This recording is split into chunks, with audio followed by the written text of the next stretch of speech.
بسم الله الرحمن الرحيم. حبايبي عاملين ايه؟ معاكم مستر محمد رأفت، مدرس رياضيات طلبة تالتة اعدادي وبالاخص محافظة الجيزة. خلاص احنا النهارده ان شاء الله اخر حاجة المفروض تسمعها واخر حاجة المفروض تذاكرها. جاي لك النهارده فيديو للهندسة. الفيديو ده عبارة عن ايه يا باشا؟ احنا جبنا اهم الرسومات اللي جت في محافظة الجيزة من 2010 ل 2024 وعصرناها مرة واتنين، يعني دي تعتبر خلاصة الخلاصة. ما ينفعش تيجي تقول لي هو مفيش مثلا رسومات اقل من كده. انا لو هراجع لك منهج الهندسه بتاعك انا محتاج 10 ساعات والله، ومحتاجين ملزمه فيها 100 ولا 150 برهان اقل حاجه. احنا النهارده يا باشمهندس جايبين لك خلاصه الخلاصه. ان شاء الله ربنا يكرم ويرزق ان شاء الله، ويكون فيها افكار حلوه وموجوده معانا بكره في الامتحان. اهم حاجه بس بالله عليك ركز، انت بكره امتحانك خلاص، اخر كلام بكره امتحانك. ما فيهاش كلام، ما فيهاش انك تاجل للاسبوع الجاي. فركز معايا كده وصلي على النبي. أول حاجة هنا بيقول لك م ونون دائرتان متقاطعتان. عندي دائرة م وعندي دائرة ن متقاطعتان في أ وب. ماشي. رسم ب د يوازي م ن. رسم ب د أهو ده كده بيوازي م ن، يعني ده بيوازي ده. ماشي. وأقطع الدائرتان في د وم وه. ماشي يا عم، عايز إيه؟ قال لك اثبت إن ده اله، عايز يثبت إن البتاعة دي كلها بتساوي 2 من م ن، يعني قدها كم مرة؟ مرتين. طب سمي الله كده. بسم الله الرحمن الرحيم. سعادتك قبل أي حاجة هتيجي من م وتنزل لنا كده عمل وليكن هنا س، وتيجي من ن وتنزل لنا هنا كده عمل وليكن هنا ص. ده هيبقى نازل عمودي وده هيبقى نازل عمودي. فأقول له أول حاجة نرسم مين؟ م س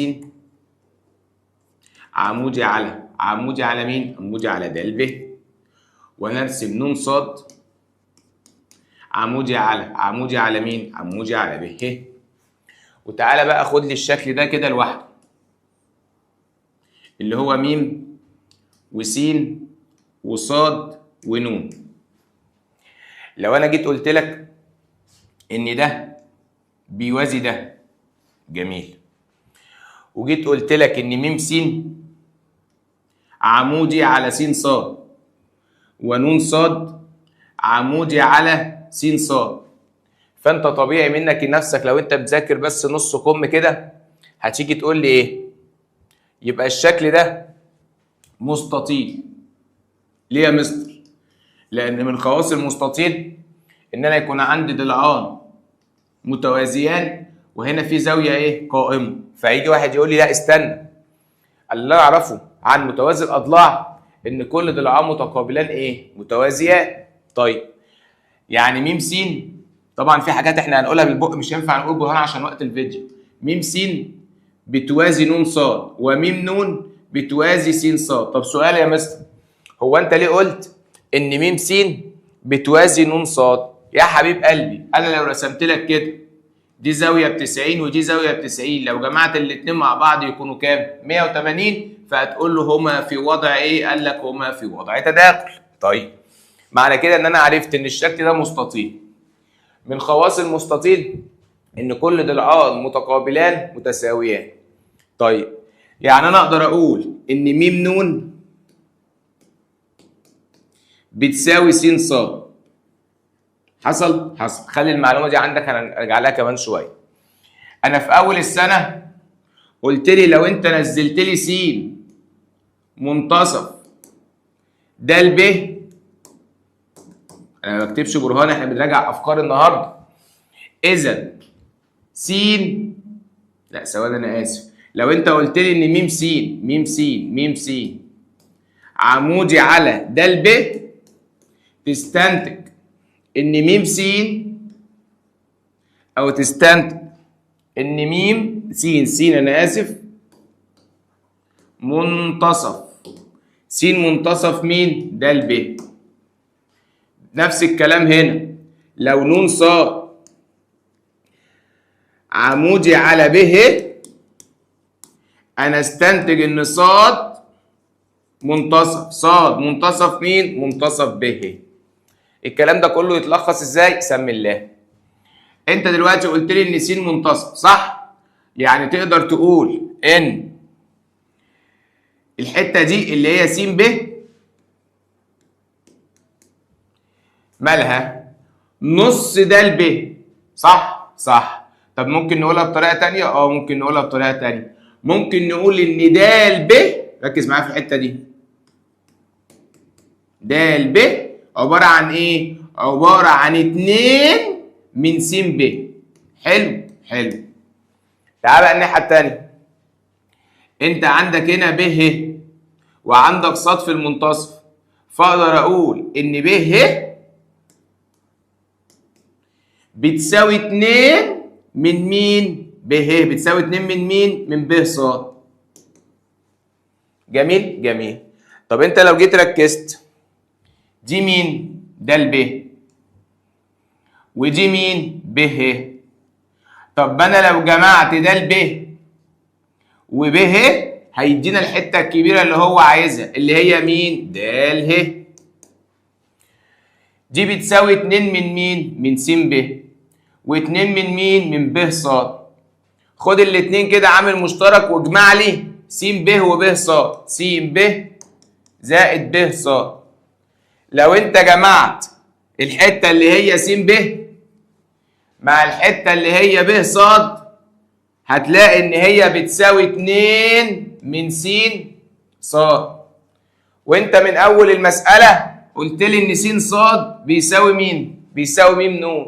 يبقى اقدر اقول ان د ه بتساوي 2 من س ص، وان د ه بتساوي 2 من مين؟ من م ن.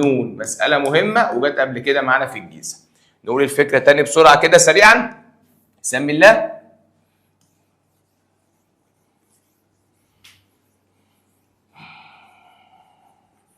انت كان عندك توازي، نزلت من م بعمود ونزلت من ن بعمود. في واحد قاعد يقول لي يا مستر انا تهت، هو احنا لو هنكتب هنا برهان هنكتبه ازاي؟ ولا هنعمله ازاي؟ ولا هنقول ايه؟ تعالى يا عم افهمك هنكتب برهان هنا ازاي. سألتك يا حبيب قلبي، هتنزل من هنا عمود هتسمي هنا س، وهتنزل من هنا عمود هتسمي هنا ص، وهتقول له العمل نرسم م س على د ب ونون ص على ب ه. اصبح الشكل ده اللي احنا كنا راسمينه هنا ده اللي هو م س ص ن، م س ص ن. تعال نشوف كان فيه ايه. كان فيه ان م ن بتوازي مين؟ بتوازي س ص، لان م ن بتوازي ده الايه؟ ده الب. طيب وعندك الزاويه دي قائمه وعندك الزاويه قائمه، هما الاثنين في وضع ايه؟ في وضع تداخل. فانا هقول له ان م س بيوازي ن ص. ليه؟ لأن قياس زاوية س زائد قياس زاوية ص بيساوي 180 درجة وهما في وضع ايه؟ تداخل. أصبح ده بيوازي ده وأصبح ده بيوازي ده، يبقى الشكل ده كله ايه؟ مستطيل. ركز بقى معايا في الليلة اللي أنا هقولها هنا، معلش المسألة طولت. أنت عندك س نازلة عمودي، يعني س في المنتصف، وعندك ص نازله عمودي، يبقى ص في المنتصف. اقدر اقول له ان س ب، ركز معايا، س ب او د، شايف د ب دي كلها بتساوي 2 من س ب، واقدر اقول له ان ب ه الحته دي كلها بتساوي 2 من ب ص. بس خلاص المساله خلصت. هي دي الفكره بتاعتها. طبعا سعادتك هتكتب بما ان وهتكتب اذا وتظبط حلك، احنا النهارده بننجز بس خطوات. انا لو جمعت ده اللي هو ده الب وب ه يدينا مين؟ يدينا ده اله. طب لو جمعت 2 س ب زائد 2 ب ص هلاقي الاثنين متكرره، فيعتبر اخدها عامل مشترك، هيتبقى س ب زائد ب ص. لو جمعت س ص، ركز معايا بقى، س ب وب ص، فين س ب؟ فين س ب؟ اهي. وفين س ص؟ اهي الحته دي، هيدينا الحته اللي هي مين؟ يدينا 2 س ص. طب ما انت اثبتت ان الشكل ده مستطيل، ومن خواص المستطيل ان كل ضلعان متقابلان متساويان، يبقى س ص بيساوي م ن، يبقى اشيل س ص واحط مكانها م ن، وهنا في مين؟ وهنا ده اله، وهو المطلوب ايه؟ اثباته. تعال نشوف اللي بعده. هنا بيقول لك في الشكل المقابل ا ب ج د شكل رباعي دائري. ركز بقى معايا، ما دام ذكر لك في المساله ان هو رباعي يبقى انت بتتعامل على خواص او على الحاجه ان انت بتعتمد ان هو رباعي. يعني كل زاويتان متقابلتان متكاملتان، الزاويه الخارجه بتساوي المقابله للمجاوله، كل زاويتان مرسومتان على قاعده واحده وفي جهه واحده منها متساويتان. بيقول لك ج د بيوازي ب ايه؟ ج د بيوازي ب ايه؟ وقياس زاويه ب ب 70، الزاويه دي يا كابتن ب 70. والف واو بينصف، يعني الزاويتين دول قد ايه؟ قد بعض. اوجد بالبرهان قياس زاويه واو الف ه، واو الف ه. فالطالب هيجي يقول لي بقول لك ايه؟ سمي الله كده. انت عندك الف ب ج د شكل رباعي دائري والزاويه دي ب 70، يبقى الزاويه دي كلها ب 70 من خواص الرباعي؟ لا يا مستر مش من خواص الرباعي، امال. دلوقتي انا عندي هنا توازي وهنا توازي، فدي ب 70. ركز معايا كده، اقدر اجيب الزاويه دي هتبقى ب 110، فدي مش هتبقى ب 70، هتبقى بكام؟ 110. باشا ركز، اوعى تحسبها توازي ان دول متوازيين، دول مش متوازيين. فلو دي ب 70 اوعى تقول لي دي ب 70، غلط، ده مش توازي. التوازي جاي اهو، وهنا في زاويه ب 70، يبقى اللي فوقيها بكام؟ 110. يبقى الاول هنيجي نقول له بما ان ج د بيوازي ب ه، اذا قياس زاويه ج هتساوي 180 ناقص 70 يدينا كام يا كابتن؟ 110. وبما ان ا ب ج د شكل رباعي ايه؟ دائري، يبقى قياس زاويه د ا ه، اذا قياس زاويه د ا ه بيساوي 110. ليه يا مستر؟ الخارجه ايوه بتساوي المقابله للايه؟ للمجاوره. ودلوقتي انا عندي هنا كده زاويه ب 110، وربنا كرمنا وقال لنا ان هنا في منصف، فالمنصف ده بيقسم الزاويتين قد بعض، فلو دي ب 110 تبقى دي ب 55 ودي ب 55. انت عايز زاويه واو الف ايه؟ هقول له بما ان الف واو منصف، اذا قياس زاويه اللي انت عايزها اللي هي مين؟ واو الف ه، يعني الزاويه دي بس كده لوحدها واو الف ه، واو الف ه هيساوي 110 على الاثنين، يدينا كام يا ريس؟ 50 درجه. هنا بيجي يقول لك ايه؟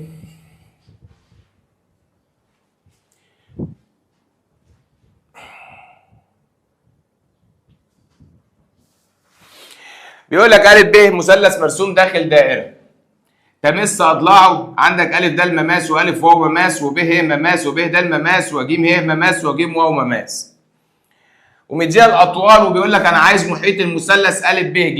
طيب تعال نشتغل، تعال نشتغل. حضرتك هتقول له ركز، اللي انا هقوله ده انت اللي هتكتبه عشان احنا بس الوقت بتاعنا. بما ان ا د مماس والف واو مماس، اذا ا د ام 5 هتساوي ا واو ب 5 سم. جميل؟ جميل.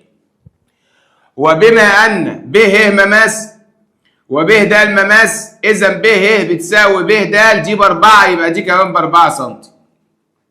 نفس الكلام هنعيده تاني. وبما ان ج ه مماس وج واو مماس دي ب 3، اذا دي ب 3 سم. اصبح عندك مثلث عادي جدا، حته ب 5 وحته ب 4، يبقى دي كلها ب 9 سم. حته ب 5 وحته ب 3، يبقى دي كلها ب 8 سم. حته ب 4 وحته ب 3، يبقى دي كلها ب 7 سم. عايز تجيب محيط المثلث؟ يبقى تجمع 9 زائد كام؟ زائد 7 زائد كام يا ريس؟ 8. 9 و7 هيدينا 16، 16 و8 هيدينا كام؟ 24 سم. ركز بقى معايا في الشكل ده عشان الشكل ده جه في الجيزه كتير قوي قوي قوي قوي قوي قوي. ماشي؟ يجي يقول لك هنا ايه؟ ا ج والف د متساويان. ادي ا ج وادي ا د، والف ه ينصف ايه؟ الزاويه بينهم، ويقطع ب ج في ه ويقطع الدائره في واو. اثبت ان الشكل ب د ه واو رباعي دائري. فين يا عم الشكل؟ اهو يا عم. وعايز يثبت ان الشكل ده يا رجاله رباعي دائري. طب سمي الله كده وعلى الهادي. تعال نلعب لعبه حلوه. لو انا خدت لك الشكل ده بره، ادي الف وادي د وادي ه وادي ج، وجيت وصلت لك الضلع ده وقلت لك ان الضلع ده بيساوي الضلع ده وهنا منصف، فسعادتك زي الشاطر تقول لي ايه ده؟ الكلام ده انا كنت باخده في اولى اعدادي في درس اسمه التطابق. طب ايه علاقه التطابق بالرباعي الدائري؟ تعالى بس نشوف، بس تعالى هنستفيد ايه لما نطبق الايه؟ المثلثين. تعال نطبق المثلثين. هقول له المثلث ا ه د والف ه ج فيهما، عندك الف د بيساوي الف ج، وعندك الف ه ضلع مشترك، وعندك الزاويه دي بتساوي الزاويه دي اللي هي د الف ه، يبقى قياس زاويه د الف ه بيساوي قياس زاويه ج الف ه. اذا المثلث ا ه د يطابق المثلث ا ه ج. دي بقى اللي انا عايزها. انا بقى كطالب هستفيد ايه من التطابق؟ قال لك تعالى، هو انت يا قلبي مش لما بتطبق مثلثين بنقول ان الزاويه دي هتساوي الزاويه دي والضلع ده بيساوي الضلع ده؟ في الرباعي الدائري احنا ما اتكلمناش في اضلاع، فركز معايا على الزوايا. الزاويه دي اللي هي ا ج ه، تعال نبص كده هنا، يعني الزاويه دي هتساوي الزاويه دي اللي هي مين؟ ا ج، ركز معايا، ا ج ب اهو عشان احنا بس دوسنا عليه دي كده. طب سؤال، ما تدور معايا على زاويه تساوي ا ج ب. طب مستر هي زاويه ا ج ب دي زاويه ايه؟ محيطيه. هدور على مركزيه، مفيش مركز في الدايره. هدور على ممسيه، مفيش مماس في الدايره. يبقى انت هتدور معايا على زاويه محيطيه بتساوي زاويه ا ج ب. ليه؟ هفهمك. طب مستر معلش، هو انا ليه ما ادورش على زاويه بتساوي ا د ه؟ لان ا د ه دي مش متوصله، فدي مش محيطيه، لكن ا ج ب دي محيطيه.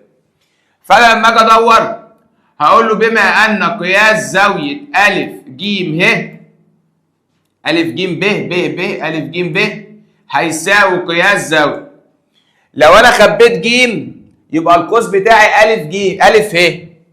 تاني كده احنا ا ج ب، لو خبيت ج يبقى القوس بتاعي ا ب. تعالى كده ركز معايا، هتلاقي ان الزاويه اللي اسمها ا واو د ا واو ب، الزاويه دي اهي ا واو ب، دي القوس بتاعها ا ب ودي القوس بتاعها ا ب. فاقدر اقول ان الزاويه دي وليكن نسميها رقم 1 بتساوي الزاويه رقم 2، يبقى زاويه 1 بتساوي 2. ليه يا عم؟ محيطيتان لهم اقواس مشتركه. جميل جميل. طب بقول لك ايه، مش انت هنا اثبتت ان الزاويه دي بتساوي الزاويه دي؟ فلو سميت دي 1 ممكن اسمي دي 3. يعني زاويه 1 بتساوي زاويه 3، وده من نتائج التطابق. فما دام زاويه 1 بتساوي زاويه 3 وزاويه 1 بتساوي 2، طب ما تطير 1 مع 1 كده هتلاقي نفسك ظهر لك ايه؟ ظهر لك ان زاويه 2 بتساوي زاويه 3. تعال بقى ارسم لك الشكل ده كده. لو انا رسمت لك الشكل ده كده، الزاويه اللي هنا اللي هي 2 بتساوي الزاويه اللي هنا اللي هي 3. فاي حد يقول لي الشكل كده رباعي دائري، ليه؟ عشان قياس الزاويه الخارجه بيساوي قياس الزاويه الايه؟ المقابله للمجاوره. فانت هتقول له كده قياس زاويه ا د ه، قياس زاويه ا د ه بيساوي قياس زاويه مين؟ 2 اللي هي ا واو ب. ليه يا عم؟ الخارجه بتساوي المقابله للايه؟ للمجاوره. تروح تشيل كلمه اثبت وتحط كلمه ايه؟ اذا. هنا بيقول لك قياس زاويه ب بيساوي 70، وقياس زاويه د بكام؟ ج ب 80، وهنا س زائد 20، وهنا ص. عايز ايه؟ عايز قيمه س وص. طيب ص دي سهل، ليه؟ انت عندك ا ب ج د ده شكل رباعي دائري، فكل زاويتان متقابلتان هيكونوا مالهم متكاملتان. فلو دي ب 70 يبقى دي بكام؟ ب 110. يبقى الصاد على طول ب 110. بس طبعا هتكتب برهان بما ان ا ب ج رباعي دائري، اذا كل زاويتان متقابلتان ايه؟ متكاملتان. اذا قياس زاويه د هيساوي قياس 180 ناقص كام؟ ناقص 70، دي ده 110. دي ب 80 عايزين نجيب دي. طب ما لو دي ب 80 دي تبقى بكام؟ 100. يبقى س زائد 20 بيساوي 100. وادي دي الناحيه الثانيه بعكس الايه؟ الاشاره. يبقى س بتساوي 100 ناقص 20 يدينا كام يا كابتن؟ يدينا 80.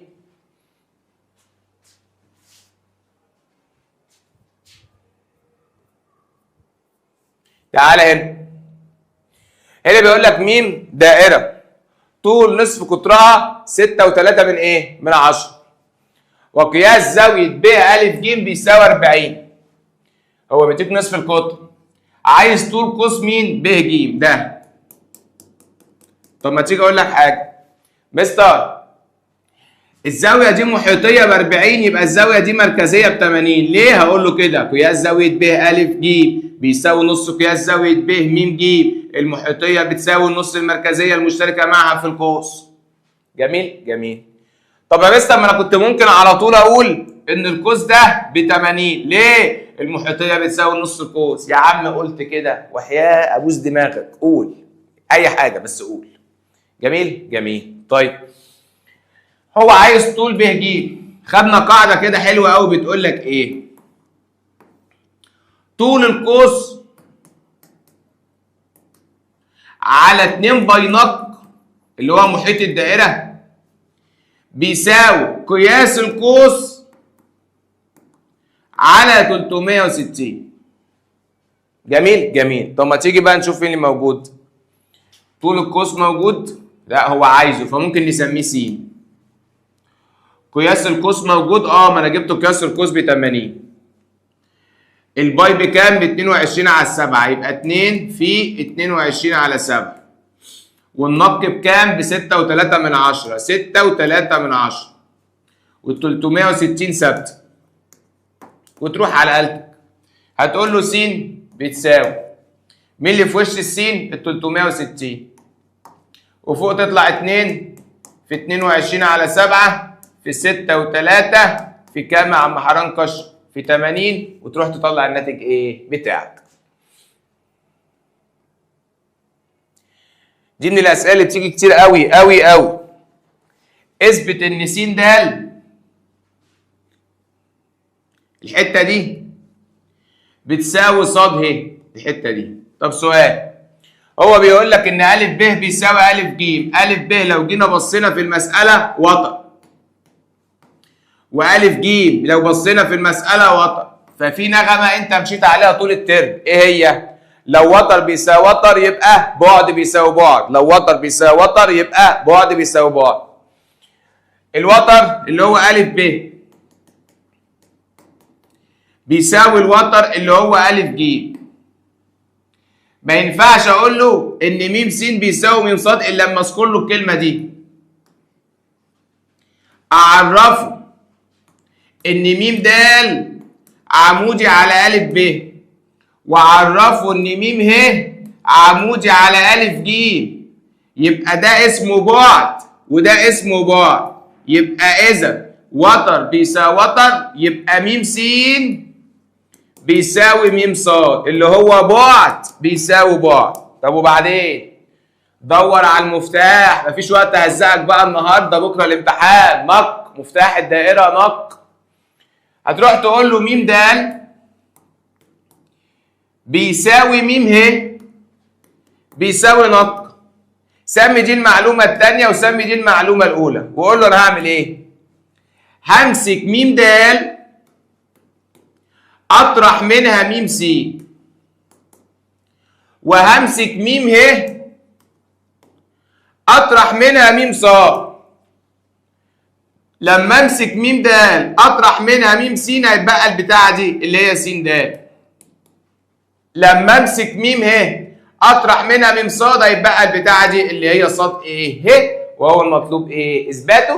عندي احساس ان دي ان شاء الله 20 25 ربك يكرم ان شاء الله.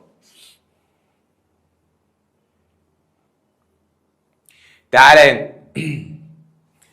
يجي يقول لك هنا ايه؟ أ ب وأ ج قطعتان ممستان. عايز بس اشوف بس الصوره واضحه ان شاء الله واضحه. يلا بينا. أ ب وأ ج قطعتان ممستان، ومدينا الزاويه دي ب 115 وقياس زاويه أ ب 50 وقياس زاويه ج د هي ب 115. انا مش هبص هنا سنه ثالثه. تعالى بقى كده معايا وبالله عليك ركز معايا. حضرتك عندك أ ب بيساوي أ ج، يعني المثلث ده مثلث متساوي الساقين. انا ما بصيتش هو عايز ايه، انا مسكك المساله هنجيب اخرها. زاويه راسه ب 50، يبقى اقدر اقول ان الزاويه دي بتساوي الزاويه دي. طب لو دي ب 50 همسك ال 180 اطرح منها ال 50 واقسمها على الاثنين يدينا 35، يدينا كام؟ 130. 130 على الاثنين يبقى الزاويه دي ب 65 والزاويه دي ب 65. هقولها برهان ازاي؟ هتقول له بما ان أ ب وأ ج قطعتان ممستان، اذا المثلث أ ب ج ايه؟ متساوي الساقين، اذا قياس زاويه أ ب ج بيساوي قياس زاويه أ ج ب بيساوي 180 ناقص 50 على الاثنين. امين؟ امين. مستر انت في حاجه مش واخد بالك منها. الشكل ج ب ه د رباعي دائري مر برؤوسه الشكل ده، مش عايز بس اظلله عشان ما الدنيا ما تبص، دائره واحده. فالزاويه دي ب 115، فاقدر اجيب الزاويه دي. همسك ال 180 اطرح منها ال 115 هيدينا ال 65، يبقى الزاويه دي كمان ب 65. اقولها ازاي؟ اقول له بما ان ج ب ه ده رباعي دائري، اذا قياس زاويه ج ب ه بيساوي 180 ناقص 115 يدينا 65. في حاجه ثانيه يا مستر تقدر تجيبها؟ يا باشا اقدر اجيبها لك تاني، ولا اقول لك تعال نشوف بس هو عايز ايه في الاخر. قال لك اثبت ان ب ج ينصف. ب ج ينصف. فين ب ج؟ اهو يا عم ب ج ينصف زاويه أ ب ه اهو. طب ما انت اثبت يا راجل. هتقول له بما ان قياس زاويه أ ب ج بيساوي قياس زاويه ب ه ب ج، اذا ب ه او ب ج زي ما هو قايلها ماله؟ ينصف. عايز يثبت ان ج ب بيساوي ج ه. فين ج ب؟ ادي ج ب بيساوي ج ه. فين يا عم ج ه؟ يا مش اهو هنوصل مثلا دي، لو هو وصلها لك يبقى كتر الف خيره. هو عايز يثبت ان البتاع اللي بالاسود دي بتساوي دي.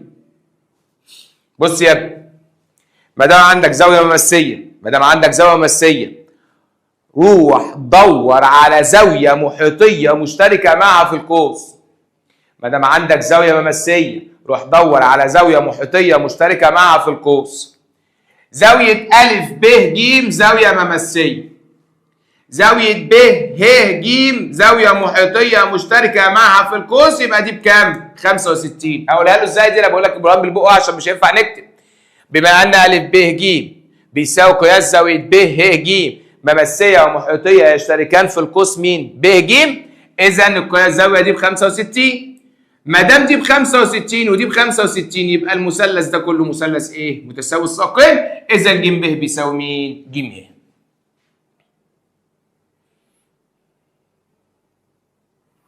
تعالى هنا بيقول لك قياس زاويه ب م د ب م د ب 140. عايز زاويه أ الزاويه دي.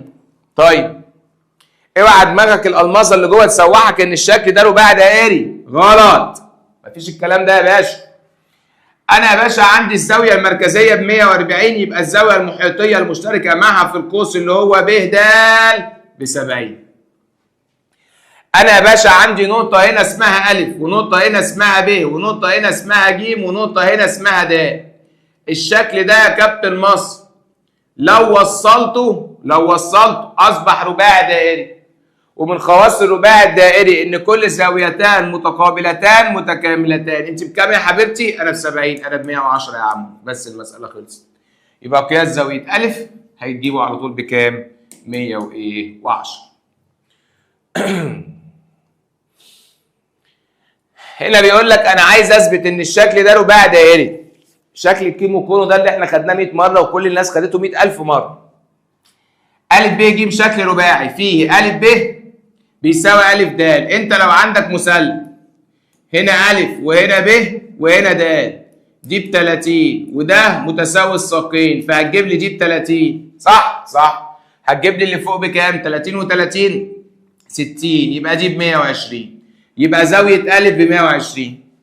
هتقول له بما أن قياس زاوية أ زائد قياس زاوية ج لو جمعتهم هما الاتنين يدونا كام؟ 180 وهما متكاملتان، إذا الشكل بتاعك ده إيه؟ رباعي إيه؟ دائري. السؤال ده جميل جدا وجه كتير أوي فركز. ده مهم. ربنا يكرم بيه بكرة. يلا يا باشا. بيقول لك ب ه قطر في دائرة مركزها م، وب ه بيوازي ج د، ده بيوازي ده. وقياس قوس ب ج ب 40. فين ب ج؟ القوس ده ب 40. عايز زاوية د أ ف. د فين د؟ اهي. أ اهي، ه اهي. طب يجي واحد يقول لي تعالى بقى كده صلي على الرسول. ما دام وتر بيوازي وتر يبقى قوس بيساوي قوس. جدع يابا. ده بكام يا مستر؟ ب 40. يبقى القوس التاني بكام؟ ب 40. انت عايز زاوية د أ ف. لو انا خبيت أ، مين القوس بتاعها؟ د ه. طب ما انا جبته بكام؟ ب 40. وزاوية د أ ايه؟ دي زاوية ايه؟ محيطية. بتساوي ايه؟ بتساوي نص القوس المقابل لها. فده ب 40 يبقى الزاوية دي تبقى بكام؟ ب 20. طيب. عايز زاوية ج أ د. فين ج؟ اهي. تعال نغير اللون. ادي ج وادي أ، ادي ج وادي أ وادي ايه؟ وادي د. عايز دي، عايز الزاوية دي. طب يا عم سهلة جدا، سمي الله. ايه؟ خد. هي الزاوية دي زاوية ايه؟ ج أ د دي محيطية. مين القوس المقابل ليها؟ بتاع ده اللي هو ج د. تعرف تجيبه؟ لا. تعرف تجيبه؟ اه يا عم اعرف اجيبه. تعالى. هو ب ايه ده يا ابني؟ قال لك قطر. القطر ب اهو. انت لو عندك دايرة وعندك قطر يبقى القوس ده كله ب 180. انا خدت منك الحته دي ب 40 وخدت منك الحته دي ب 40. صح كده؟ صح كده. هو مدينا قياس قوس ب 40 صح؟ يبقى دي بكام؟ امسك ال 40 وال 40 واجمعهم واشيلهم من 180 يبقى القوس ده بكام؟ ب 100. يبقى قياس قوس ج د ده يا كابتن بكام؟ ب 100. جميل؟ جميل. انت عايز الزاويه الايه؟ قال لك انا عايز الزاويه المحيطيه. طب المحيطيه دي علاقتها ايه بالقوس؟ قال لك علاقتها بتساوي نص القوس. انت 100 يبقى انا هبقى بكام؟ يبقى ب 50. يبقى الزاويه اللي هي ج أ د بيساوي كام؟ 50. نشرب بس ونكمل مع بعض.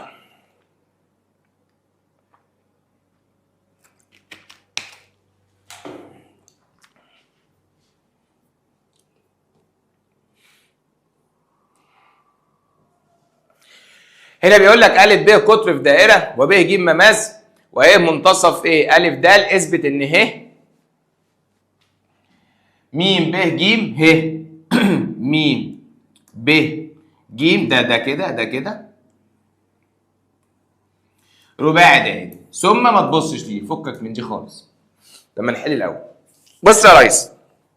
أنا عندي ه منتصف أ د، بناء عليها هقول له إن م ه عمودي على أ د. يعني الزاوية دي يا مستر محمد ب 90 درجة. جميل. وأنت قايل لي إن ب ج ده مماس. معنى كده إن المماس عمودي على نصف القطر، يبقى الزاوية دي ب 90. فأصبح عندي هنا زاويتين في وش بعض، دي ب 90 ودي ب 90. فسعادتك زي الشاطر هتقول لي قياس زاوية ج ه م بيساوي قياس زاوية ج ب م هما الاثنين مجموعهم كام؟ 180. اذا الشكل ده رباعي ايه؟ دائري. ركز بقى في المطلوب التاني. عايز يثبت ان زاويه ب ا س ب ا س، ادي ب وادي ا وادي س، الزاويه دي بتساوي نص ج. طب هقول لك حاجه حلوه. طب ما تيجي نثبت حاجه تانيه. يعني ايه؟ انت دلوقتي عندك عايز تثبت ان ب ا س اللي هي الزاويه المحيطيه بتساوي نص ج اللي هي مهلبيه بره خالص بعيد. طب نحاول نثبت ان ب ا س بتساوي نص حاجه تانيه، والحاجه التانيه دي هتبقى نص المهلبيه اللي فوق. ازاي؟ تعال عايزك تبص على زاويه ب م س. قول لي بالله عليك، عندك زاويه اسمها ب ا س وعندك زاويه اسمها ب م س. الغي ا، الغي ايه دي. فيجي واحد يقول ايه؟ انت قصدك ان القوس ده مشترك مع الزاويتين؟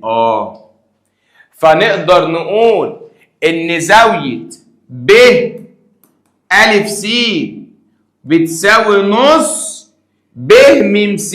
ليه بقى نص؟ يا حبيب قلبي دي زاويه ايه؟ محيطيه، ودي زاويه ايه؟ مركزيه، والمحيطيه بتساوي نص المركزيه المشتركه معها في القوس. فانا ممكن اقول لك مثلا الزاويه دي 1 والزاويه دي 2، يبقى زاويه 1 بتساوي نص زاويه مين؟ زاويه 2. فيجي واحد شاطر يقول لي بقول لك ايه؟ طب ما هو زاويه 2 بتساوي زاويه 3. ليه؟ يا ابني مش انت لسه يا مستر ثابت ان الشكل ده رباعي دائري؟ يبقى قياس زاويه 2 بيساوي قياس زاويه 3. قياس الزاويه الخارجه بيساوي المقابله للايه؟ للمجاوره. طب ما تيجي تبص هنا، زاويه 2 وهنا زاويه 2. طب ما احنا ممكن نغير ده مع ده، فيتبقى ان قياس زاويه 1 بيساوي نص قياس 3. 1 اللي هي اسمها ب ا س، و3 اللي هي اسمها ج. 1 بيساوي نص 3، يبقى ب ا س بيساوي نص قياس زاويه مين؟ ج. سؤال مهم الناس تركز فيه. هنا بيقول لك ايه؟ ا ب وأ ج قطعتان ممستان، وقياس زاوية ب د ج ب70. عايز قياس زاوية أ. سعادتك زي الشاطر كده، ب د ج زاوية ايه؟ محيطية. للمرة الألف بقول لك هتلاقيها محيطية، دور على مركزية مشتركة معاها أو دور على ممسية. طب ما دي ب70 يبقى الزاوية دي كمان ب70. ليه؟ هقول له أ ب ج زاوية ممسية وب د ج زاوية محيطية يشتركان في القوس ب ج. وما دام أ ب وأ ج متساويين عشان إيه؟ ممسان للدائرة من نقطة أ، يبقى الزاوية دي كمان بكام؟ ب70. أصبح عندك هنا يا كابتن مثلث، دي ب70 ودي ب70. تعرف تجيب لي دي؟ 180 ناقص 70 و70 كام؟ 140 يدينا كام؟ 40. يبقى قياس زاوية أ بكام؟ ب 40 درجة.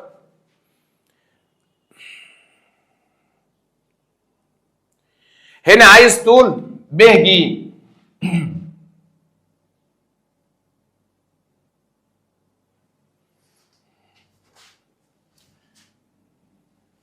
يلا معايا.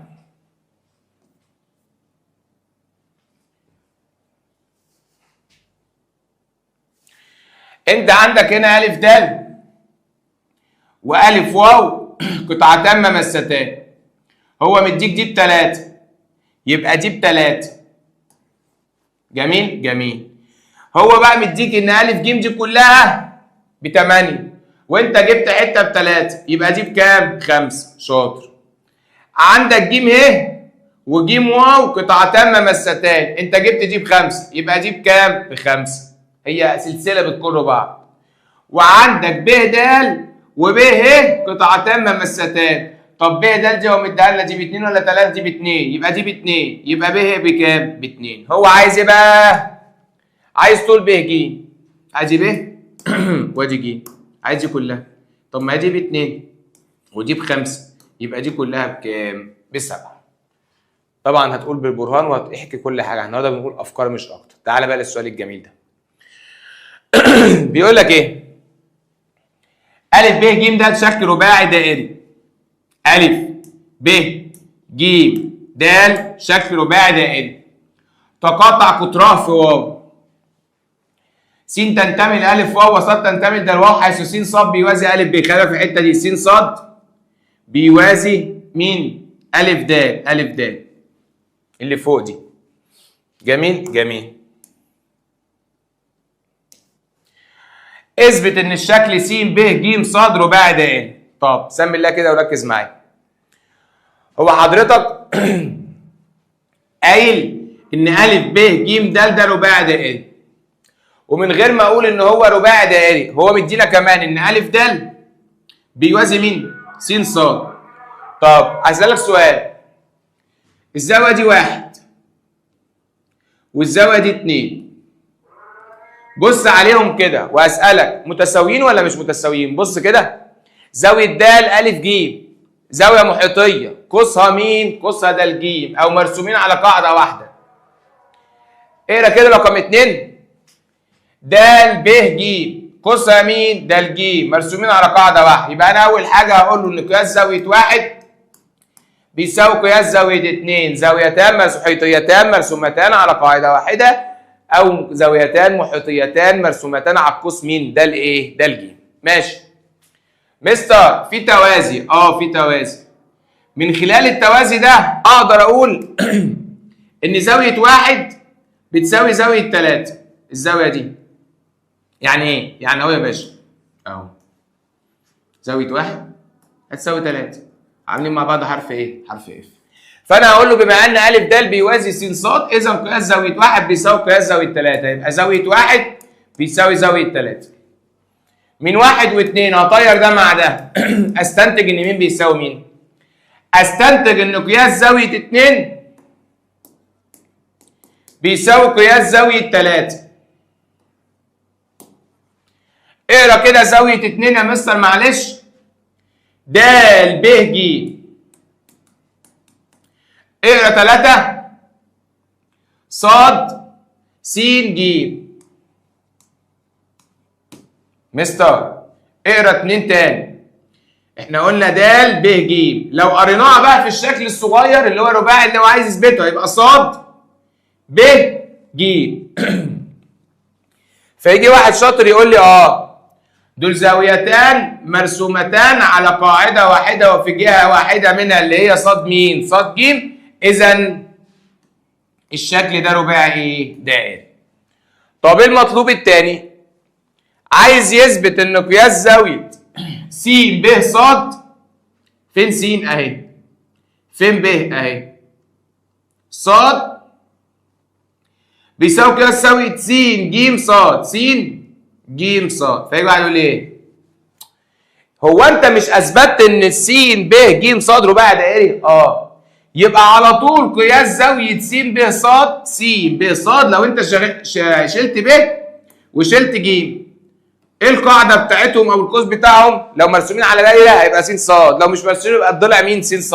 هتقول له اذا قياس زاويه س ب ص بيساوي قياس زاويه س ج ص. ليه؟ مرسومتان على قاعده واحده وفي جهه واحده ايه منها. معايا السؤال ده مهم وتلاقيه ممكن يجي لك ان شاء الله، عندي احساس يعني، الله اعلم. بيقول لك ا ب قطر في الدائره رسم د ه عمودي على ا ب، عمل لك هنا زاويه قائمه، وج ب تقاطع د ه بيساوي ه. اثبت ان الشكل ا ج د ه رباعي دائري. ا ج د ه عايز يثبت ان الشكل ده رباعي دائري. بكل بساطه المعلومه اللي انت بتقع منها على طول، ايه هي المعلومه اللي بقع منها يا مستر على طول؟ انه قياس الزاويه المحيطيه المرسومه في نصف دائره بتساوي 90 درجه. رديتها كده 5 مرات. قياس الزاويه المحيطيه المرسومه في نصف دائره بتساوي 90 درجه. قياس الزاويه المحيطيه المرسومه في نصف دائره بتساوي 90 درجه اهي. يبقى قياس زاويه ا ج ب اللي هي ا ج ه بيساوي 90 درجه عشان محيطيه مرسومه في نصف دائره. وانت قلت لي ان ده عمودي على ده، يعني الزاويه دي بكام؟ 90. يبقى قياس زاويه ا د ه بتساوي كام؟ 90 درجه. الله. الغي كده رأس الزاويه يتبقى ا ف اهو. الغي كده رأس الزاويه يتبقى ا ف. الله. يبقى تقول له ايه؟ زاويتان مرسومتان على قاعده واحده وفي جهه واحده منها اللي هي ا ف. اذا الشكل ده شكل ايه يا باشا؟ رباعي دائري. خلي بالك بس انا عايز انوه، هنقول حاجه بس بسيطه. المراجعه دي لكل الناس بس بالاخص للناس اللي شغاله معانا طول السنه. فلما تيجي تقول لي اصل حضرتك ما كتبتش بما ان وما كتبتش اذا، حبيبي انا بقالي 4 شهور ما بقولش غير كلمه واحده بما ان واذا. حصه النهارده هي للتذكير مش اكتر. انا مش لازم اقعد اقول لك بما ان قياس زاويه كذا واكتب برهان، لا ما ينفعش الكلام ده بيتكلمني. كنا عملنا مراجعات قبل كده واشتغلنا في الحصه واشتغلنا في الفيديوهات وكتبنا برهان وعجلنا وخبزنا براحتنا، لكن دلوقتي انا بفكرك مش اكتر. فمش هقعد اقول لك بما ان اللي كتب يا حبيبي برهان كتبه طول السنه، فانت مش تيجي تكتبه لي النهارده. اللي كتب برهان كتبه طول السنه، فركز. هنا برضو عايز يثبت ان الشكل ده رباعي دائري اللي هو ا ب ج د. طيب حضرتك مدينا الزاويه دي ب 86. انا عندي زاويه مستقيم في حته فيها كده ب 86. حلو حلو. هروح اجيب الزاويه اللي جوه. همسك الايه؟ الاله. امسك 180 اطرح منها ال6 وكام؟ و80 هيدينا هنا 94. فلو انا جيت قفلت لك الشكل ده كده وقلت لك عندك زاويه بره ب 94، ما تجيش بقى انت تشغل مخك وتقول لي اجيب الزاويه اللي جوه دي. تجيبها ليه يا عم؟ ليه تجيبها؟ ليه تجيبها؟ ما هي مظبوطه. ما هي مظبوطه. ما هي مظبوطه. ازاي؟ ما انت هتمسك ال 94 دي وتقول له قياس الزاويه الخارجه بيساوي المقابله للايه؟ للمجاور. يعني ايه يا مستر عشان مش فاهم حاجه؟ بص يا ريس، انت عندك زاويه ه، زاويه اللي احنا جبناها دي بكام؟ اللي هي دي بكام؟ دي بكام؟ ب 94 اللي هي مين؟ د ا ب. زاويه د ا ب هتساوي د ج و. قياس زاويه د ج و دي ب 94 ودي ب 94. هتقول له ايه؟ الخارجه بتساوي المقابله للايه؟ للمجاوره. اذا الشكل ده يا باشا رباعي دائري. تعالى هنا بيقول لك ايه؟ م ج عمودي على ا ب و م ب 13 وم ج ب 5. ماشي يا عم، حاطط لك الارقام زي الفل اهو. عايز ا ب، عايز ده، وعايز مين؟ ج ايه؟ ج د. طيب نمشي ازاي؟ سمي الله. بص يا باشا، انت عندك ده ب5 وده ب13، فالطبيعي هتروح تجيب ده من فيثاغورس 13 تربيع ناقص 5 تربيع هيدينا هنا 12 سم. بس من غير ولا افتكاسه مني ولا منك. فتقول له ده ب 12؟ يبقى ده ب 12. ليه؟ عشان م ج نازل عمودي. هو بين زاويه بيعمل ايه؟ بيبقى في المنتصف، فالاثنين دول قد ايه؟ قد بعض، فدي ب 12 فدي ب 12. عايز ا ب؟ ا ب هتبقى ب 12 و12 اللي هي كام يا كابتن؟ 24. عايز مين؟ عايز ج د. بالعقل كده صلى على الرسول. هو الراجل قال لك ان م ا بتساوي 13. يبقى اي نصف قطر في المساله، اي نصف قطر في المساله، اي نصف قطر في المساله ب 13. فانا عندي هنا نصف قطر جميل انا مش واخد بالي منه اللي هو اسمه م د. م د كله يا شباب ب 13. الحته دي بس ب5 سم. يبقى الطبيعي اللي متبقي منها الحته دي همسك ال 13 اطرح منها الكام؟ الخمسة، يدينا كام؟ 8. يبقى ج د بتساوي 13 ناقص 5 بتساوي كام؟ 8.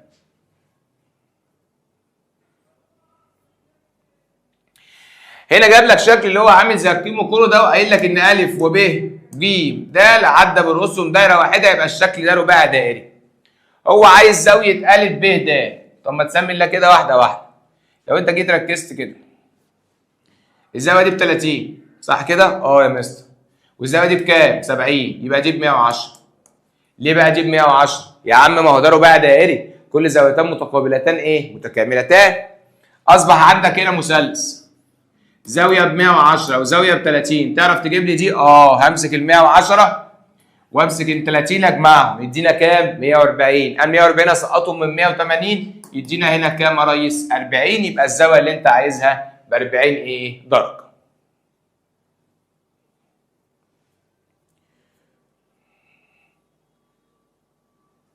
هنا عايز قياس زاويه ب.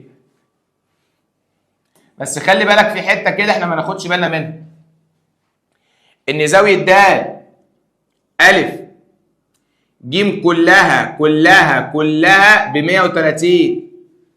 مش الحته دي بس، دي كلها ب 130. طبعا عشان نجيب زاويه ب ليها اكتر من افتكاسه. تعال نقول افتكاسه خفيفه كده.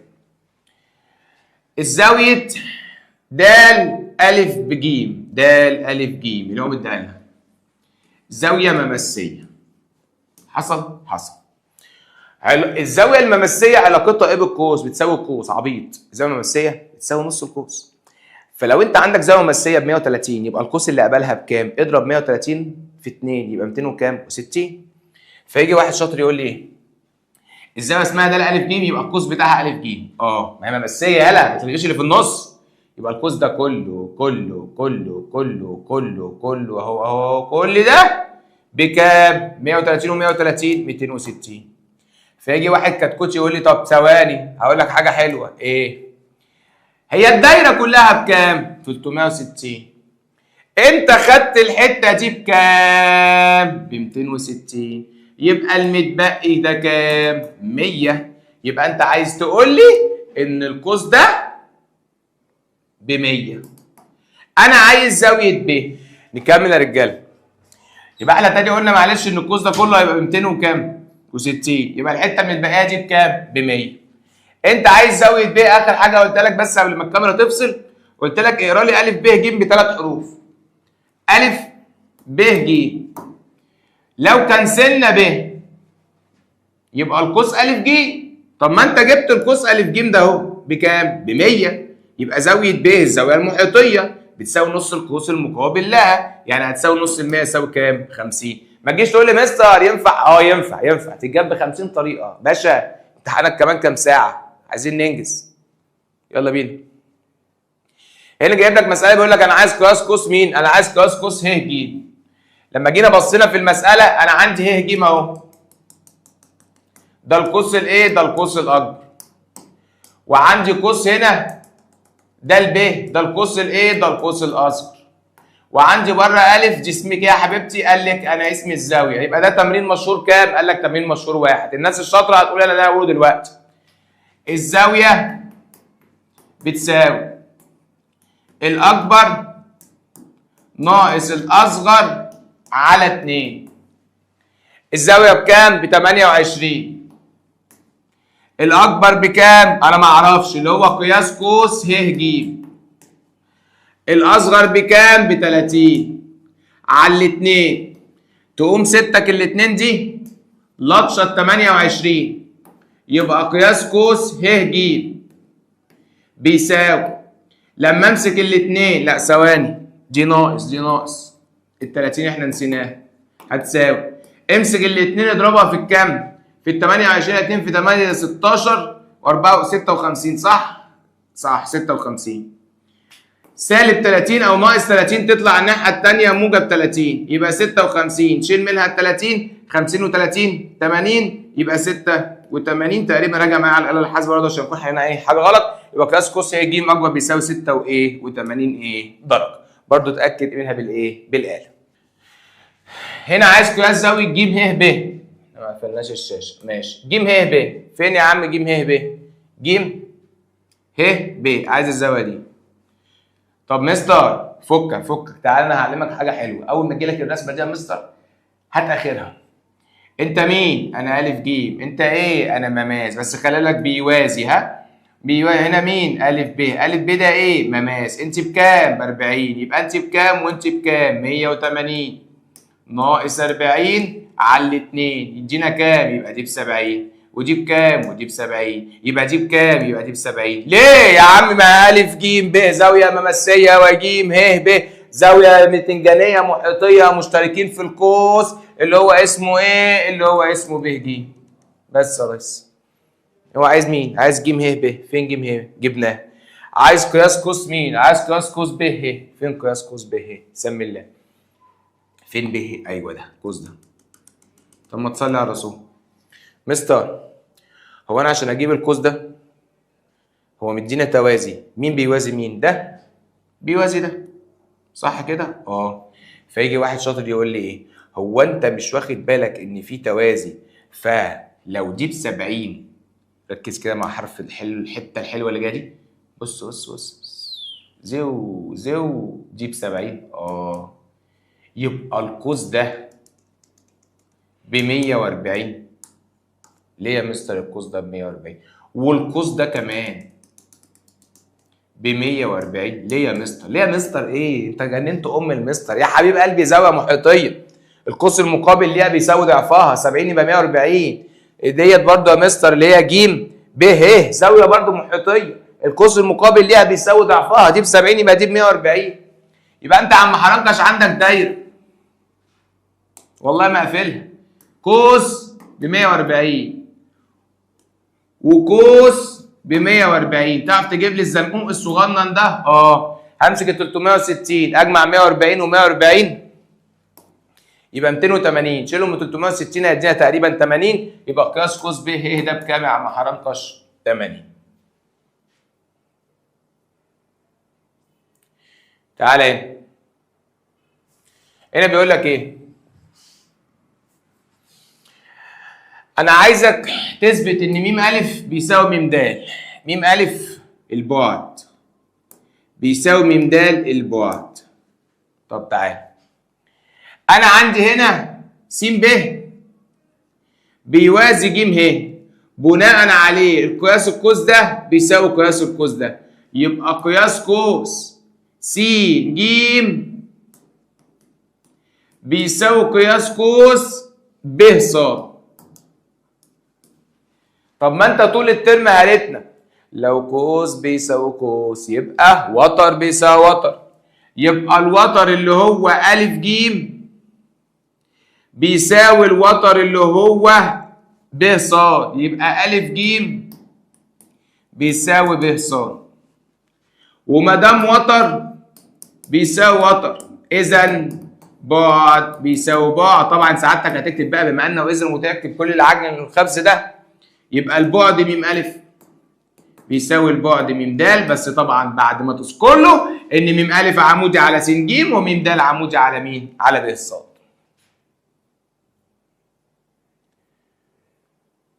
تعالى معايا. هنا بيقول لك انا عايز قياس زاويه ب أ د. ماشي يا عم اجيب لك قياس زاويه ب أ د. هو ده ايه؟ ده قطر. يعني القوس اللي تحت ده كله بكام؟ ب 180. هو مديك الزاويه دي بكام؟ ب 40. الزاويه دي اللي هي أ، ركز معايا، ب ج. يبقى القوس ده كله 80. جدعيات. ليه؟ عشان دي محيطيه. وهو مديك ان الاثنين دول قد ايه؟ قد بعض. ما دام قد بعض انت قلت لي القوس ب 80. اه يبقى القوس ده لوحده ب 40 والقوس ده لوحده ب 40. ويا سلام بقى لو كملت جميلك وقلت لي يبقى القوس ده لوحده هو كمان بكام؟ 40 و40 80 يبقى ده ب 100. ليه؟ عشان يا ابني ما قلت لك بقى قطر القوس ده بيقسمها لكام حته؟ حتتين، اللي فوق ب 180 واللي تحت ب 180. انا عايز زاويه ب أ د. تعال نشوف الزاويه اللي هو عايزها. سيكا اهو. ادي ب وادي أ وادي د.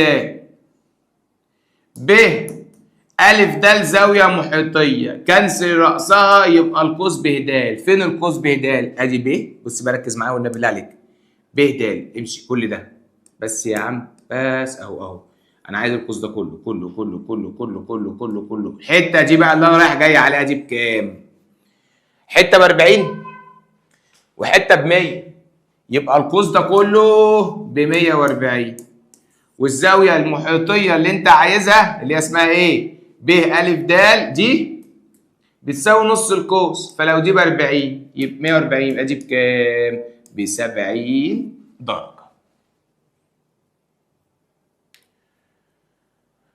اوه تعالى معايا بقى في الشكل ده عشان الشكل ده بيعمل لك عقده. صلي على النبي. انا عايز اثبت ان الشكل الف واو، ما اعرفش ليه بحب الشكل ده، يا رب يجي اهو يا عم، يا رب يجي، عشان ايه اللي ما بيذاكرش يقعد يقعد شويه. يقول لك اثبت ان الشكل الف واو س الف واو س ه الشكل ده اللي بنقط ده ماله رباعي دائري. بص يا ريس، بسم الله الرحمن الرحيم، بسم الله الرحمن الرحيم.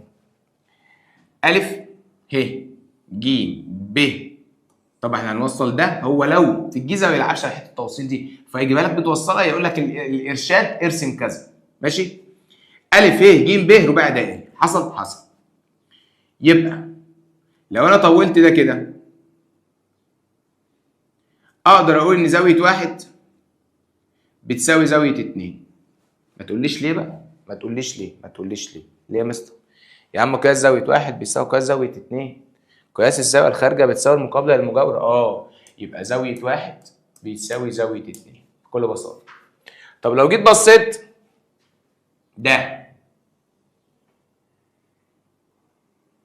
ده رباعي دائري، حصل؟ حصل.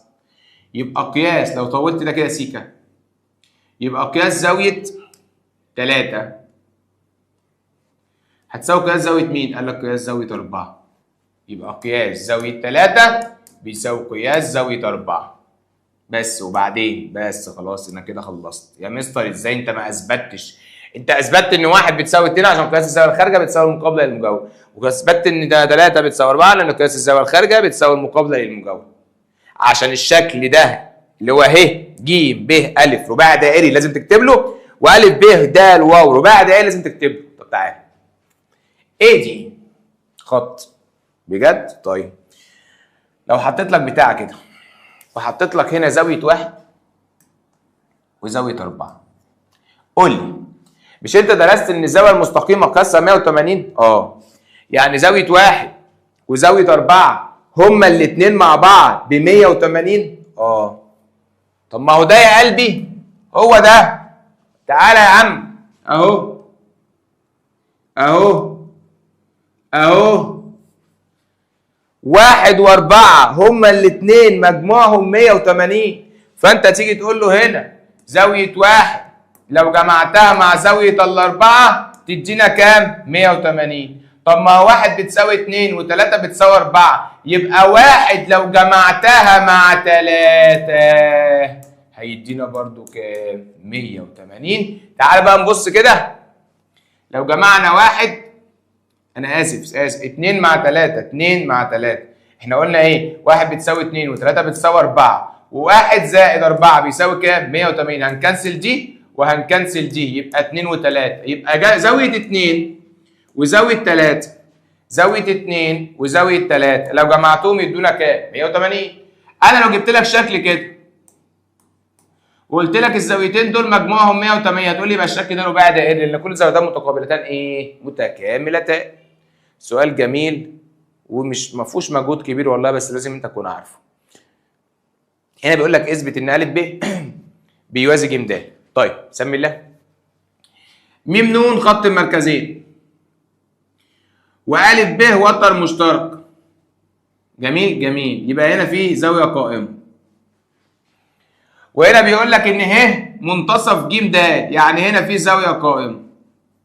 فلو جبنا اي عيل كده حرنكش ملوش عايزه قلت له خد ياض ده ايه؟ وتر مثلا وده وتر، وقلت له ان هنا في زاويه قائمه وزاويه قائمه، هيقول لي ايه ده؟ انت عارف يا مستر ان البتاعه اللي بالاسود دي اللي هي عندك موجوده هنا اسمها ج د، هتوازي البتاعه اللي بالاسود دي اللي هي عندك اسمها ا ب، عشان هما الاثنين في وضع ايه؟ في وضع تناظر. واحد يقول لي طب انا افرض جبت الزاويه القائمه هنا اللي هي دي كده، تعمل لك بالاحمر اهي. هتقول لي ايه ده؟ دول في وضع ايه؟ في وضع تبادل. يا ينفع تناظر؟ ينفع تبادل؟ ينفع تداخل؟ اهم حاجه ينفع. هتقول له اذا ا ب بيوازي مين؟ ج د. تعالى للشكل ده، شكل يخض وهو اونطه الاونطه ومهم، وفي ناس حلوه قالت لي ده هيجي السنه دي، يا مسهل الحال يا رب. يلا بينا. عايزين قياس زاويه ج دي. طب ما تيجي نكبر كده شويه، احنا عرفنا خلاص هو عايز ايه. بص يا ريس، انت عندك ه هنا منتصف س ص، يعني دي زاويه قائمه، يعني دي ب90. وعندك م ن خط المركزين والف د الوتر المشترك، يبقى ديت ب90. فاصبح هنا عندك يا دكتور شكل رباعي. مجموع زوايا الشكل الرباعي كام؟ 360. همسك آلة الحاسبة وامسك ال 360 اجمع معاها ال 90 وال 90 وال 130 واشيلهم من كام؟ من 180 من 360 هيدينا 50 درجة. يبقى قياس زاوية ج بكام يا ريس؟ ب 50 ايه؟ درجة.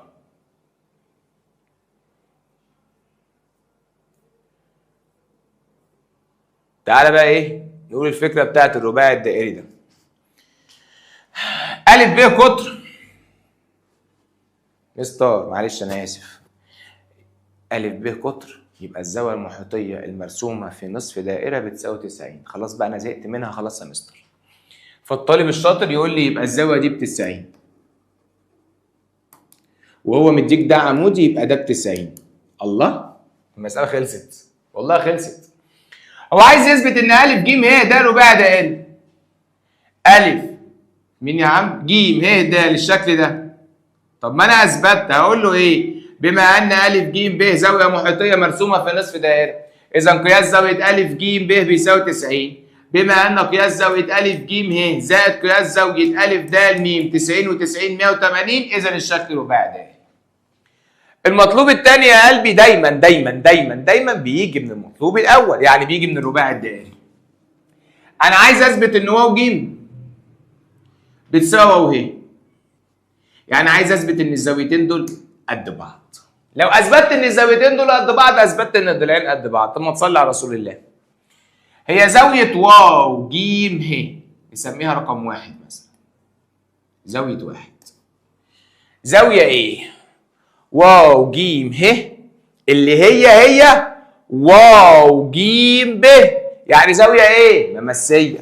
يبقى زاويه واو ج ب بتساوي زاويه ج ا ب اللي هنسميها مثلا رقم 2، يبقى زاويه 1 بتساوي زاويه 2. فهتيجي تقول لي ليه يا مستر بيساوي بعض؟ هقول لك زاويه ممسيه ج واو ج ب بتساوي زاويه محيطيه اللي هي ج ا ب مشتركين مع بعض في القوس اللي هو ج ب. طيب طب ما هو قياس زاويه 2 هيساوي هنا زاويه 3. ليه يا مستر بقى؟ خلاص زهقنا. رباعي دائري قياس الزاويه الخارجه بتساوي المقابله للمجاوره، يبقى زاويه 2 بتساوي زاوية مين؟ 3. امسك 2 و2 كنسلهم، يبقى زاوية 1 بتساوي زاوية 3. ما دام زاوية 1 بتساوي زاوية 3 يبقى الضلع واو ج بيساوي الضلع واو ه، إذا الشكل ده إيه؟ أو المثلث ده مثلث متساوي الإيه؟ الساقين.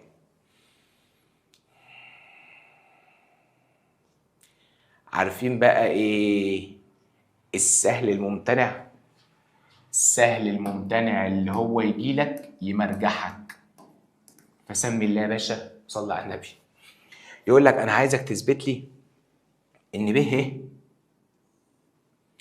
اكبر من ا ه. طيب تعال بس اخدك كده بالذاكره لثانيه اعدادي في الترم الثاني في الوحده الاولى، في الترم الاول في الوحده الثانيه في حاجه اسمها التباين. كان بيقول لك لو انت عندك مثلث ادي مثلا ا ه ب، انا عايز اثبت ان ا ه اكبر من مين؟ ان ب ه انا اسف اكبر من ا ه. كنا بنقول في تانية اعدادي عشان اثبت ان ب ه كبيره لازم الزاويه اللي قدامها تبقى اكبر من الزاويه اللي قدام ا ه. مستر انا افتكرت حاجه زي كده، كنت بتقولي لو ضلع اكبر من ضلع يبقى زاويه اكبر من زاويه. يا ابن اللعيبه، يعني انت عايز تثبت ان الضلع، لا انا عايز اثبت ان الزاويه دي اكبر من الزاويه دي. طب ما تيجي نسميهم. زاويه الف سميها 1 مثلا، زاويه ب سميها مثلا 2. انا عايز اثبت ان زاويه 1 اكبر من زاويه 2. سمي الله. بسم الله الرحمن الرحيم يا مستر. الزاويه دي هتساوي الزاويه دي، سمي دي 3 مثلا. ليه يا مستر؟ ما هو في هنا حرف زد، انت مش شايف ان في توازي؟ يبقى الحل بتاع حضرتك زاويه 1 هتساوي زاويه 3 بالتبادل. حلو. وبعدين زاوية 3 وزاوية 2 علاقتهم ايه ببعض؟ ده اللي أنا عايز أقوله. زاوية 3 زاوية مركزية، قوسها أ ج. زاوية 2 زاوية محيطية، قوسها أ ج. تعال نخمن كده زوايا. لو دي ب100 هتبقى دي ب50، لو دي ب80 يبقى دي ب40. قصدك تقول لي ان زاوية 3 اكبر من زاوية 2. ليه؟ لان المركزية بتساوي ضعف المحيطية المشتركة معها في القوس، او المركزية اكبر من المحيطية المشتركة معها فين؟ في القوس. تعال بقى احب في دي كده. 1 بتساوي 3 و3 اكبر من 2، 1 بتساوي 3 و3 اكبر من 2. طب ما هو يبقى 1 اكبر من 2 اللي انت عايزها. اذا زاوية 1 اكبر من زاوية مين؟ 2 اللي انت عايز تثبتها. ما دام زاوية 1 اكبر من زاوية 2 زاوية اكبر من زاوية، اذا ب ه اكبر من ا ه. يبقى المسألة دي فنكوش. الفكرة بتاعتها بس ان انت لازم تكون عارف ان المركزيه والمحيطيه المشتركين مع بعض في نفس القوس، المركزيه اكيد اكبر حتى لو مش مديك رقم. ان انت لما يكون مديك هنا عايزك تثبت ان ضلع اكبر من ضلع، ارجع لمتباينه المثلث. الوحده الكامله بتاعت المتباينه كانت بتقول لك عشان تثبت ان ضلع اكبر من ضلع لازم تثبت ان زاويه اكبر من ايه؟ من زاويه. في مساله عايزين نجيبها دي، احنا قلنا فكره زيها. تعالى ايوه هنختم يا شباب الهندسه بالمساله دي، وبعد كده نخش بقى ايه؟ شوف انت وراك ايه وحالك ايه. هنختم بالمساله دي. سمي الله. المساله دي دايما اقول لهم المساله دي مهمه، واقول لهم ان المساله دي جايه في الامتحان. بص انا كاتب 2025، انا بقول لهم مهمه من 2018 مثلا 2019 فيما قبل ذلك كمان كنا بنقول ان دي مهمه بس ما بتجيش الحمد لله. تعالى بقى كده. بيقول لك ميم ونون دايرتان طول نصف قطرهما 10 سم و6 سم على الترتيب ومتسلسلان من الداخل ا ب مقاس مشترك مساحه المثلث ب م نون 25 اوجد طول ا ب. انت بتقول ايه؟ تعالى يا حبيبي اقول لك تاني. انت عندك دائرتان متماستان من الداخل، فانت عارف ان م نون ده خط المركزين بيساوي طرحهم. طرح مين؟ نق 1 ناقص نق 2. فدي ب10 ودي ب6، لما اطرحهم يدينا 4. فانا كده عندي معلومه جميله دلوقتي ان الحته دي ب4. حلو. ا ب مماس. المماس بيعيط ليه؟ نص القطر عمودي عليه، يبقى نصف القطر ده عمودي، يعني ده نازل عمودي. الغريبه بقى ان راح مديني حاجه كده غريبه، ايه؟ ان ده مثلث مدينا مساحته بكام؟ 24. فترجع كده تقول لي انا خدت بالي ان المثلث ده مثلث قائم؟ لا. حاد؟ لا. منفرج؟ من زمن الزمن انا عارف ان ارتفاع المثلث المنفرج يقع فين؟ خارج المثلث. فانت عارف كده انك بتقول لي ان ا ب ده ارتفاع المثلث. يعني انت عايز تقول لي ان مساحة المثلث بتساوي نص القاعدة في الارتفاع. حصل. وهو مديك ان مساحة المثلث دي ب24 ومديك نص القاعدة، نص في القاعدة اللي انت جبتها يلا اللي هي ممنون خط المركزين 10 ناقص 6 4 يبقى نص في 4. في الارتفاع المماس اللي هو ما عرفكش انه ارتفاع، هو قال لك مماس، فانت اكتشفت ان المثلث ده مثلث منفرج، فألف ب هيبقى الارتفاع بتاعه يبقى في ألف ب. هات لي بقى ألف ب. نص الأربعة 2، اقسم هنا على الاتنين واقسم هنا على الاتنين، يبقى ألف ب بيساوي 24 على الاتنين بتساوي 12 سنتي. اتمنى ان انا اكون فدتك ولو جزء بسيط. حاولنا نراجع بعض الرسومات المهمه، طبعا لو عايزين نراجع الرسومات كلها موضوع صعب جدا يا صديقي بصراحه، محتاجين 5 6 7 والله بدون مبالغه 10 ساعات، ويكون معانا سبورتين كبار ونكتب برهان بما ان واذا. احنا النهارده كنا بنقول كده عارف اللي هو تيك اواي بسرعه، دي ايه؟ دي الفكره بتاعت المماس، دي الفكره بتاعت المحيطيه، دي الفكره بتاعت المماسيه. ما بنحلش ببرهان لان انا عندي مبدا، احنا بكره امتحاننا فليه ذاكر. انا النهارده بذكرك مش اكتر. انت خلاص يا باشا مذاكر وبتعرف تكتب برهان وتهرينا امتحانات طول السنه، انا النهارده بفكرك مش اكتر. فمفيش بما ان واذا، لكن بكره بما ان واذا دي بتاعت حضرتك انت بقى. عيش حياتك وزي ما قلت لك كده خليك رغاي، خليك زي من الجنس اللطيف كده. الستات ما شاء الله ربنا يزيدهم رغايين، خليك رغاي زيهم بكره، بس في المضمون بتاع المساله ما تقعدش تحور وتفسح الراجل. ربنا معاك يا رب، واشوفكم على خير ان شاء الله في اولى ثانوي. ربنا يكرمنا ان شاء الله ونكون معاكم ان شاء الله، وهنعمل شغل حلو باذن الله. كل سنه وانتم طيبين.